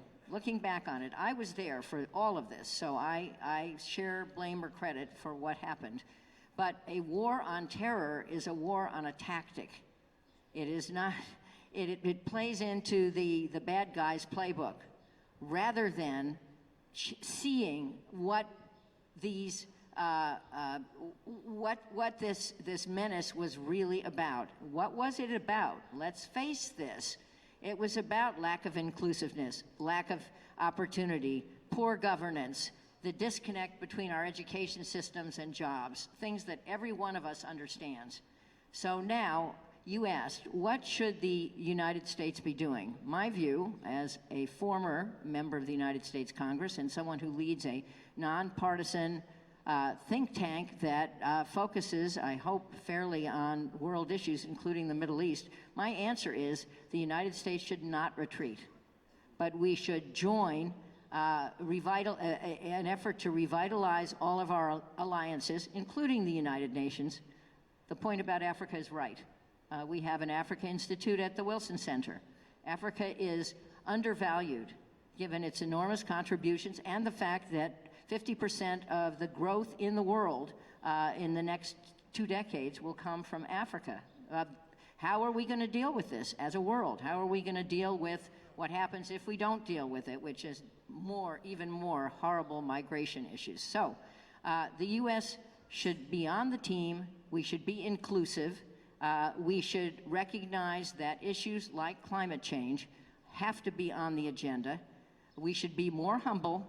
And I think, in the end, the multipolar world we should have recognized 30 years ago will be a better world for having the United States as one member of a very valued and inclusive team.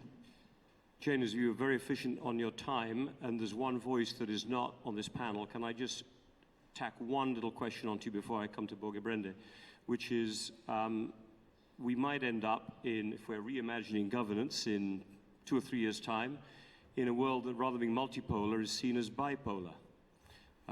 Huge debate in the United States, including in the trade agenda, on what kind of a relationship the United States will have with China. And obviously this will affect everyone, every country on this panel represented here, how it goes there. Do you see this kind of bipolar competition as inevitable? Because if it is, it affects everything that we discuss here. Or do you think there's going to be possibility for some type of accommodation between these 2 big powers? Well, the recent national security strategy in the United States has turned away from sole focus on counterterrorism, which is still a big problem, but now identifies China and Russia as strategic competitors. They are strategic competitors, but that doesn't mean they have to be enemies. Each brings different strengths. China is probably, for any number of reasons that everyone here understands, the longer-term issue. But certainly my personal view, and I know the view of the scholars and policymakers at the Wilson Center, and our Kissinger Institute on China and the U.S., led by Henry Kissinger, is that the challenge is to make China a friendly competitor. And I don't think it's inevitable that we will be enemies, and I surely don't think war is inevitable. And on a challenge that everyone knows is coming, a technological challenge, 5G, It would be a tragedy if China formed one communication system and the United States insisted on a different one. That would not help our national security, and it would certainly not help our economy. And good news today is that President Trump and President Xi have agreed, in principle anyway, on a trade deal that will roll back some of the tariffs that have spooked international markets. Thank you very much. Let me turn now to Børge Brende, President of the World Economic Forum, formerly Foreign Minister of Norway and Trade Minister and Environment Minister, a number of key positions in the Norwegian government. So, Børge, you get to see the world from two different perspectives, but I think you're carrying somewhat here, certainly as I'm moderator, the European flag on this panel, though interestingly, obviously Norway not being a member of the EU, but very closely connected and aligned. Europe, I think, always thought that it was reimagining governance, that it was the vanguard of a different structure and way for governments to interact and give an opportunity for their citizens to be more engaged. Is the EU ready for this more multipolar world? Can it organize itself? And do you think European nations, those also connected to it, can form a pole? Will they be a pole? Or is that like anti what Europe is about, and therefore it's always going to be suffering, always one step behind, and maybe not such a good partner as a result? Thank you, Robin. Thank you to Sheikh Mohammed also for your hospitality here. I think you have a very good point that the new president of the European Commission, Ursula von der Leyen, has outlined this vision of maybe EU becoming a kind of G3. If you're talking about the G2, US and China, Europe can then underline European values and can also be someone filling a vacuum. This multipolar world is maybe still kind of an apolar world. I think there is a huge vacuum created, and we don't know what this vacuum is going to be filled with. From the World Economic Forum side, we of course hope that this vacuum will be filled with kind of multi-stakeholder approach, where we bring also in civil society, also business together. I think we can achieve more together. But at the same time, I hope that this vacuum is not filled with only a national focus, but is also filled with a focus where we are faced with integrated challenges, common challenges, like climate change, trade, and our approach now is much more of a fragmented approach. And that is a huge, huge challenge. We said that we are moved from kind of a Cold War, but I think that what we have moved from is like from Cold War to hot peace. And we have to make sure that we all underline what also Prime Minister of Malaysia said, you should not beggar your neighbor, but you should prosper your neighbor. I think that was very well said. And for me, this notion of trade wars is something very unfamiliar. Trade is not a weapon. Trade is the key to prosperity. And since 1990, we have doubled the global GDP. We have reduced the amount of people in the world living in extreme poverty from 42% to 12%. And at the same time, we have increased global trade 3 to 4 times. So trade is the key to prosperity if you get it right. If you get it right, but as you said, trying to get that balance right at the moment is incredibly difficult. And if I could just take you back to the European element, do you think Europeans can be drivers? Certainly in the last year or two, the one part of the world that has really driven a number of trade agreements with Japan, with Vietnam, with Singapore, has been the EU. Hopefully, actually, there are some agreements done with groups of sub-Saharan African states as well. Do you feel Europe is kind of fighting a battle to try to keep multilateralism open? And if it is, are you optimistic about its capacity to do so? I think there is no alternative to multilateralism. It is no being indirectly questioned, but if you have common challenges, you have to deal with them at the right level. And there, I think the United Nations and all the multilateral institutions that we have built are still the right ones, but they also have to reform, as also addressed by the chairperson of the African Union. When it comes to the European Union, I think the European Union can be initiating also rules in areas where we need traffic rules and rules. We are emerging into this fourth industrial revolution. World Economic Forum has worked a lot on this, but with all the new technologies that are going to change our lives so profoundly, we have very limited traffic rules. We have private superpowers that have huge influence. I think we, in such a world, also need traffic rules, and I think the European Union can maybe not overnight be the foremost force when it comes to these new companies, even if they're working on that. But I think the European Union can set standards that will also inspire the rest of the world. Of course, what the EU is faced with is also internal discussions that sometimes take a lot of their energy, but provided that the EU can look also more outside and focus on the EU leadership, I think we can also see a more influential EU moving forward. Thank you very much, Borge. Sheikh Mohammed, if I can come back to you, we'll take another 5-7 minutes and then try and get a few questions in before we lose our slot here. Climate change has come up several times, and for a country like Qatar, which is obviously heavily involved in the energy business, built a lot of its, well, the bulk of its wealth off the back of it, where do you see the governance element of this going? Where does Qatar sit in these debates, as are taking place right now in COP25 in Madrid? Are your voices as incorporated as those of others? How would you want to reimagine governance towards climate change from the perspective of an energy producing, an oil and gas producing country?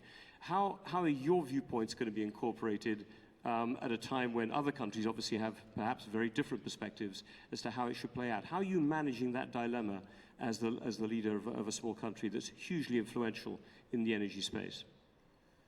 Well, regarding the challenge of the climate change, we believe that the way to characterize it in different countries, and whether it's at the highest priority or less priority because of other touching concerns, is different. So Qatar, as an energy producer country, part of our national agenda and one main pillar of our national vision is to have a sustainable development which makes sure that we are not affecting the environment, whether in Qatar, or we are not affecting the global, such a global challenge like the climate change. So in the entire value chain of our energy production, we make sure that we are environmentally friendly. We develop and working together with other companies in the highest technology. But when it comes to a multilateral debate about climate change and what kind of commitments countries can take, Qatar is working in very close cooperation with like-minded countries, with countries with similar characters, in order to make sure that our voice is heard.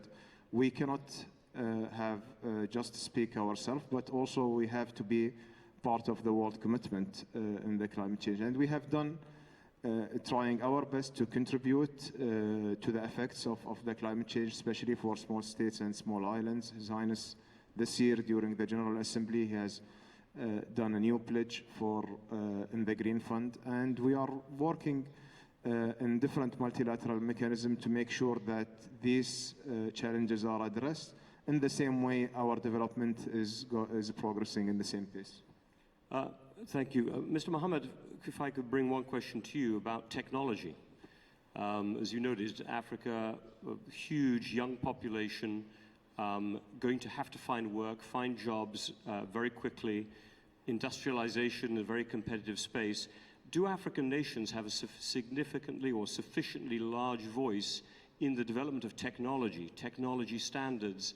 Is the African Union putting the development of technology at the heart of its thinking. You mentioned the African Free Trade Area. To what extent are you worried that you will have to end up being consumers of other people's rules of technology, which will hugely affect how Africa develops? And how are you trying to get a voice in on the big technology debates, not just leaving it to the EU, the US, China, etc.? Effectivement, à l'heure de l'intelligence artificielle, il faut absolument qu'un continent comme l'Afrique rentre dans cette révolution. Et des efforts sont faits, malgré le retard qui s'explique sur le plan historique. Je pense que ne pas tenir compte de l'Afrique est une erreur historique et même une erreur stratégique.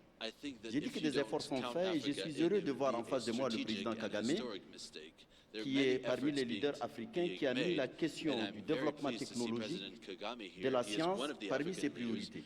Un pays comme le Rwanda, aujourd'hui, est un exemple dans les nouvelles technologies, et je crois que ces efforts vont continuer. Il faut éviter de considérer le continent africain comme juste un réservoir de matières premières. Nous avons des partenariats avec tout le monde, l'Union européenne, les États-Unis, la Chine, le Japon, le monde arabe, la Turquie et tous les autres. Nous aurions souhaité d'être traités sur le même pied d'égalité, et on ne peut pas négliger un continent qui, en 2100, va comprendre 40% de la population du monde, et la plus jeune. Donc la force de travail est là, le marché est là, et il serait suicidaire de continuer dans cette pratique d'isolationnisme, d'hégémonisme, et ne pas pouvoir donner sa chance à tout le monde. On ne demande pas de l'aide, on ne demande que notre place dans la gouvernance internationale, plus de justice, plus d'équité. La question technologique est aujourd'hui au centre de l'agenda africain. Il faut absolument que les partenaires, il faut que dans le cadre de la gouvernance internationale, que cette question-là soit à la portée de tous. Elle permet de mieux gérer la croissance démographique, elle est à même de mieux régler les défis économiques, et elle est à même de régler les problèmes de paix et de stabilité. Parce que si vous avez des milliards de gens qui n'ont aucune perspective, c'est la porte ouverte à tous les dérapages. C'est ça. Donc l'éducation, la formation professionnelle et surtout les sciences et les technologies doivent être une préoccupation pour tout le monde et partagée. La gouvernance mondiale aurait à gagner peut-être en rendant justice à la majorité en procédant ainsi. Thank you very much. Now, look, I do want to take some questions, and I can get Borge, Brende, and Shane Harman back in, as well as others. And I think I can see the audience fairly well here. There are microphones around the room, I've been told. So why don't we see if we can get 2 or 3 comments in? You're going to have a very active day coming forward. I can see a hand going up way over in the corner over there. And apparently there's one in the middle, I've been told, over here, or over there. Yes, exactly. So there's the microphone. Let's start. There's the microphone there, number 1, then number 2. Please, you first, on that side first. Introduce yourself and be very quick if you can. Hello, my name is Shoaib Rahim from Afghanistan. I'd like to make a comment and ask a question. My comment is, because of the trend against globalism, especially when we look at Brexit, look at President Trump's policies, look at anti-immigration European parties, do you think that we've reached a limit of globalism and trying to help our neighbor when populations in those developed countries primarily want to be taking care of themselves before you reach out globally? That's my question. Do you think we've reached a limit? Thank you. There's a question over there, and then can we take the microphone to the lady there, please? Yep.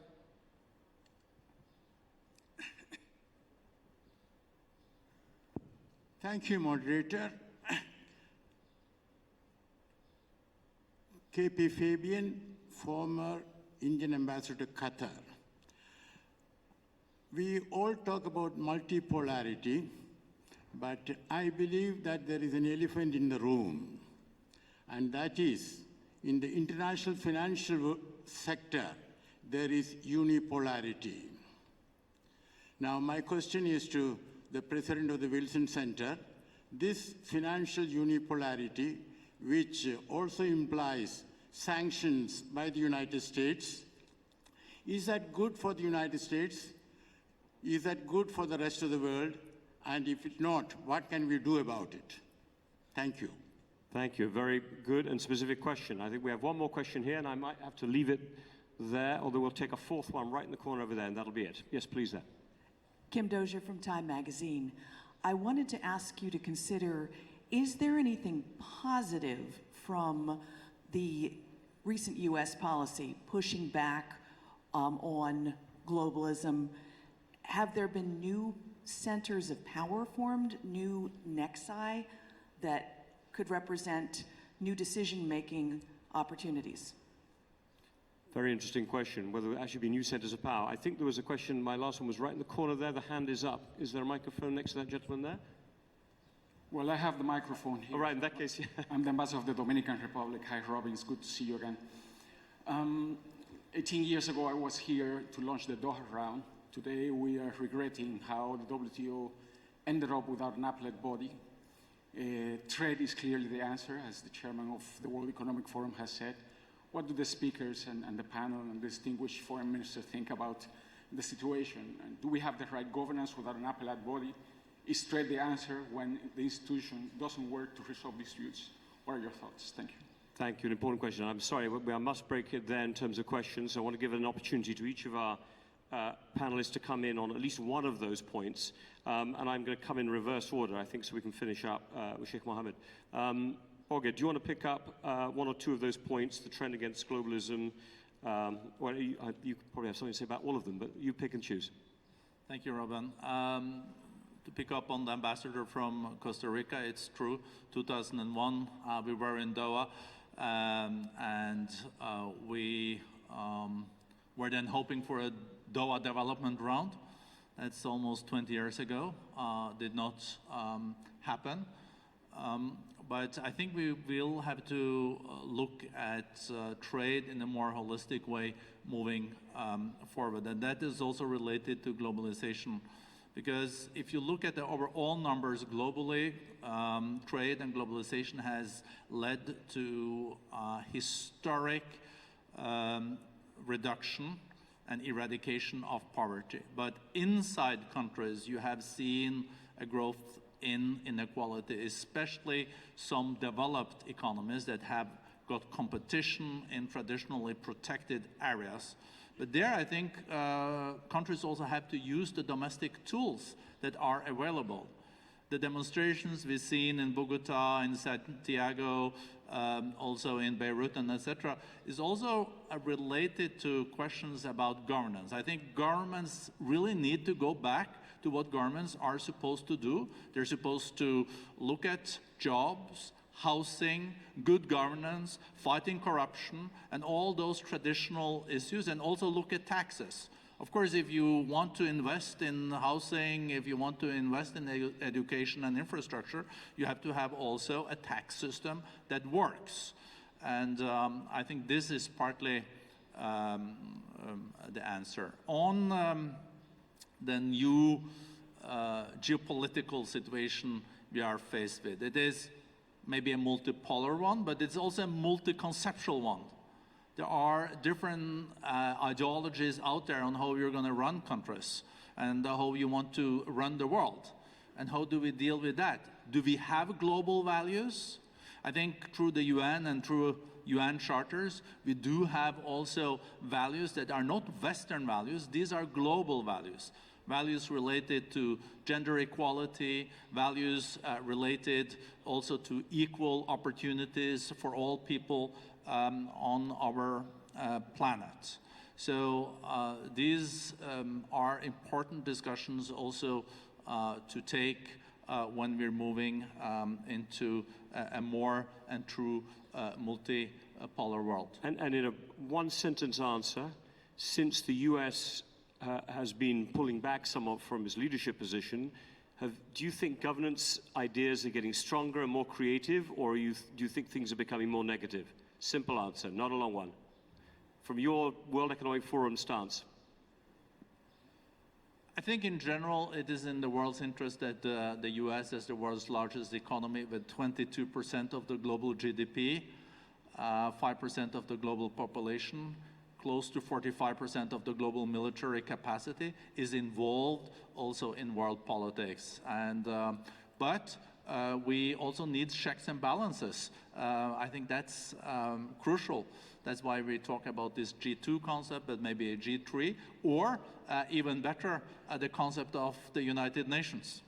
Thank you. Jane, over to you. A couple straight to you. Yeah, so let me answer the question that was posed to me about financial unipolarity. Is that our new system, or is that our system? My answer to that is, if it was our system, that system is under challenge. The dollar may no longer be the universal currency, but also the challenge from China is basically a different, from a different economic system. And I don't think we should assume that financial unipolarity will survive. I also am disappointed to see my government not filling the vacancies in the WTO judges. I would think a better approach would be to make the WTO work better. It was a good idea, and it should be reinvigorated. I think that's true for all these international institutions. The other comment I'd make is to Kim Dozier's question on the push, are there new centers of power from the push against globalization? Yes. What we should be learning is, I think, that protests and populism are a new form of, or a very effective form of exercising power, given all the social media that we have. Power is now bottom up, not top down. And that is both a challenge and an opportunity. And bottom up challenges, like the challenge to our complacency on climate change, will possibly get world attention. Time magazine, that you just wrote a good article in, seems to think so, by naming its cover person a 16-year-old who is outspoken. And so I think the answer to you is yes, and it could go in a good direction. Thank you very much, Jane. Mr. Mohammed, I want to just pull back to something that Borga Brendi said, that governments need to get back to doing what they do most importantly, which is providing good opportunities, fighting corruption, good tax, giving opportunities to their citizens. A lot of your commentary was about the injustices of the international system. But do you feel that governments in Africa, members of the African Union, also take sufficiently seriously their responsibility to deliver good opportunities to their citizens?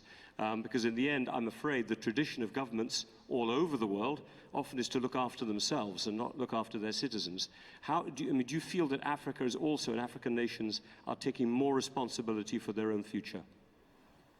La nouvelle gouvernance est une exigence pour tout le monde, et particulièrement pour les États africains, qui doivent bien gérer sur le plan politique et sur le plan économique leurs États. Ça, c'est quelque chose sur lequel nous avons des stratégies et des progrès évidents sont en train d'être faits dans le continent africain.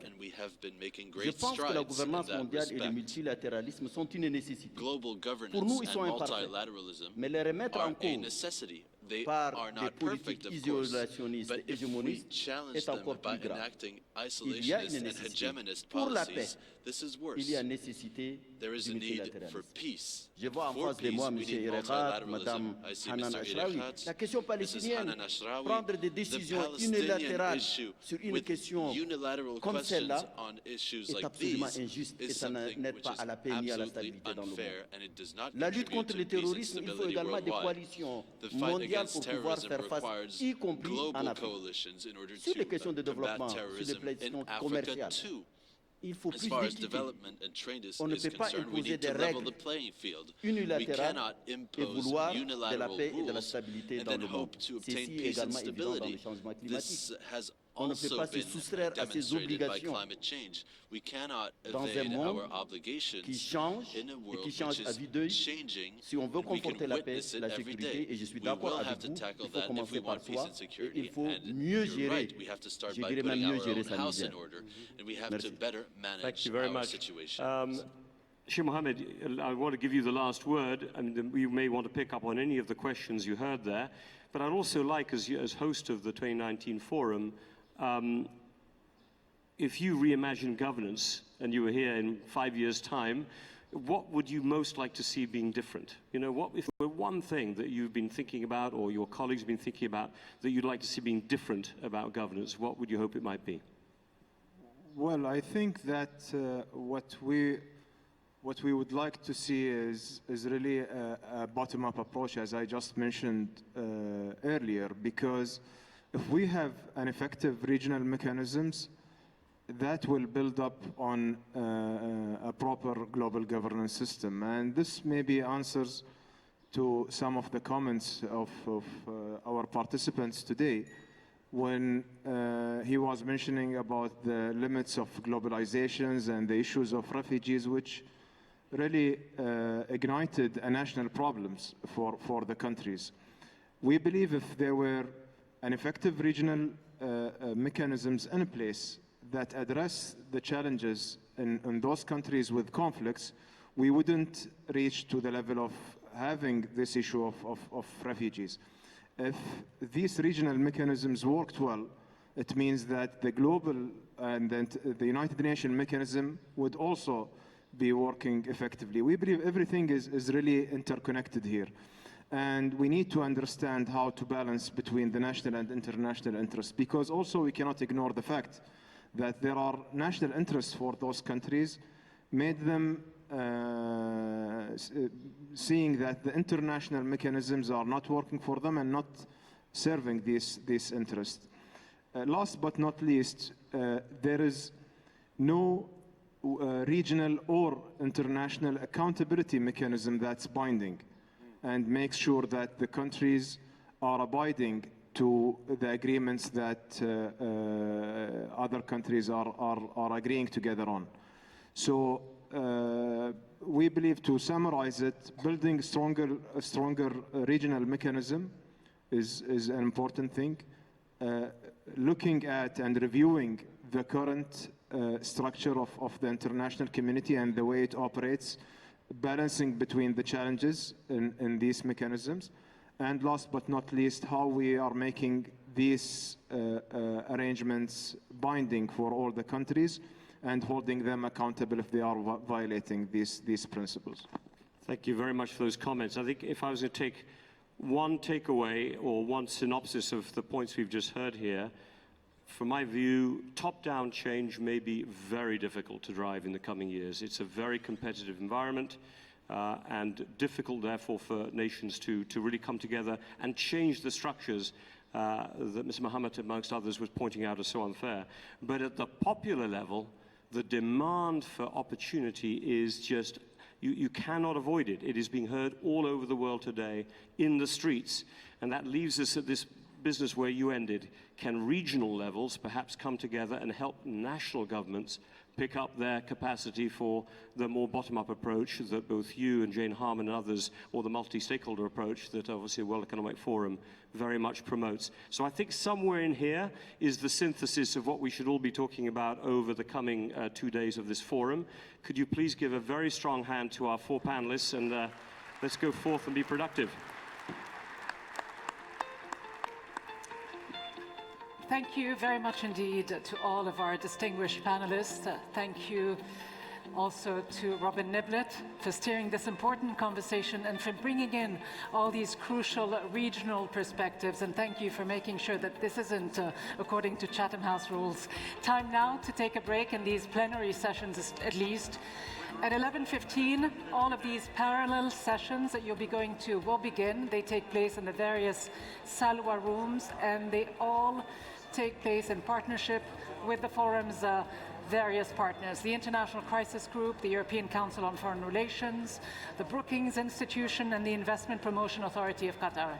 So I wish you all very productive sessions. We will see you back here at 13:30. Thank you, Jane. So good to meet you.